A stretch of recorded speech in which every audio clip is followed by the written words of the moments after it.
Desde criança eu sempre gostei de Pokémon, por isso um dos meus jogos favoritos e que eu mais joguei foi Pokémon Fire Red. Porém, o que era para ser apenas uma aventura com monstrinhos viria a se tornar motivo de medo. Durante as minhas jornadas pela região de Kanto, o lugar sempre me chamava atenção, e eu tô falando de Lavender Town. Lavender é uma cidade dentro da região de Kanto, e ela se destaca por dois motivos. Primeiro, a sua música, que você com certeza já ouviu, que enquanto as outras músicas de outras cidades criavam um clima calmo de aventura, a de Lavender te deixava tenso, agoniado. Era uma música com notas estranhas, uma música perfeita para um jogo de terror. E o segundo motivo é a sua temática única no jogo. Lavender tem um tema de fantasma, espíritos. É no único lado do jogo onde você pode encontrar os espíritos dos Pokémons. Sim, Pokémons mortos. A cidade possui uma torre que é um cemitério dedicado aos monstrinhos e treinadores recém-falecidos, criando um clima pesado na cidade, já que podemos ver muitos NPC tristes, pois acabaram de perder ou enterrar alguns de seus Pokémons queridos. Toda essa temática faz a cidade ter um clima mórbido, e o que piora mais ainda isso é que para você avançar no jogo, você tem que enfrentar um espírito, a mãe do Cubone. A Pokédex do Cubone é dito que ele usa um crânio de sua mãe por conta dela ter morrido e ter deixado ele órfão. Toda vez que ele vê o seu semblante numa água no espelho, ele chora lembrando da mãe dele. E a gente enfrenta a mãe dele dentro da torre Pokémon. Tudo isso já é o suficiente para Lavender ser uma cidade diferente de todas as outras. Porém, as coisas não param por aí. O que seria uma cidade estranha por natureza se tornaria ainda pior pelas lendas que a rodeiam. Haviam relatos de uma suposta passagem secreta em Lavender.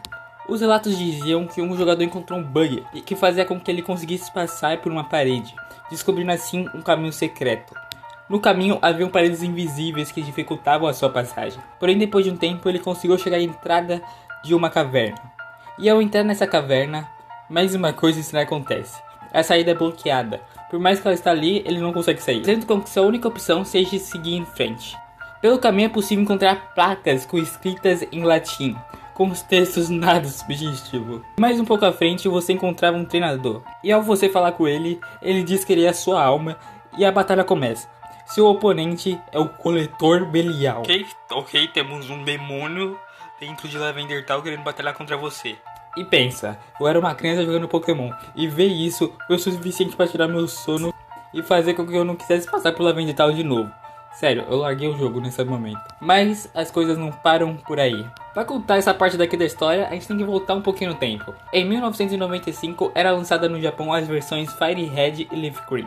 Para a gente do ocidente ver a versão Fire Red e a Blue. Enormes filas eram formadas. Todas as crianças queriam capturar seus monstrinhos e batalhar para se tornar mestres Pokémon. Mas ninguém imaginava que uma catástrofe iria acontecer. Em 1996, um pico de crianças da faixa etária dos 7 aos 12 anos começaram a se suicidar. E também começaram a ficar extremamente doentes. Investigações começaram, mas encontrar qualquer resposta era extremamente difícil, já que as crianças não tinham nenhuma ligação. Elas moravam em lugares diferentes, viviam em condições diferentes, tinham diferentes costumes. Era totalmente impossível traçar uma ligação entre elas. Porém, acharam uma coisa que estava igual em todos os casos. Todas elas estavam jogando Pokémon. Investigando, foi descoberto que todas tinham parado de jogar na cidade de Lavender. E o que motivou todo esse caos foi a sua música. Foi dito que haviam frequências que apenas as crianças e adolescentes poderiam ouvir, uma vez que seus ouvidos não estavam totalmente desenvolvidos. E supostamente a música era o motivo das mortes. Devido ao som de Lavender Town, pelo menos 2 centenas de crianças supostamente cometeram suicídio. E muito mais desenvolveram doenças e aflições. Aqueles que não agiram irracionalmente queixaram-se de dores fortes na cabeça depois de ouvir o tema de Lavender Town. As músicas dos jogos foram trocadas. As que ouvimos hoje em dia não é a mesma que causaram tanto pânico. E é claro que todas essas histórias são só creepypastas. Não há nenhum relato verdadeiro de suicídio causado por causa do jogo. E muito menos existe uma passagem secreta para encontrar o Belial. Mas como eu era uma criança burra, essas histórias foram suficientes para eu dar Alt F4 no meu jogo e não conseguir dormir mais. Pra falar a real, eu acredito que muitas mais crianças perderam o seu sono por causa disso. Não é surpresa que essas histórias tenham surgido. Pokémon sempre esteve rodeado de lendas. Temos, por exemplo, o episódio Banido, que não teve nada demoníaco, só foi um ato de burrice da produção e querendo botar muitas luzes. E mesmo assim, depois passaram a ter lendas dizendo que o episódio era do demônio. Então é claro que a cidade mais sombria do mundo Pokémon não ficaria de fora disso. Enfim, esses foram os mistérios de Lavender Town, a cidade amaldiçoada de Pokémon.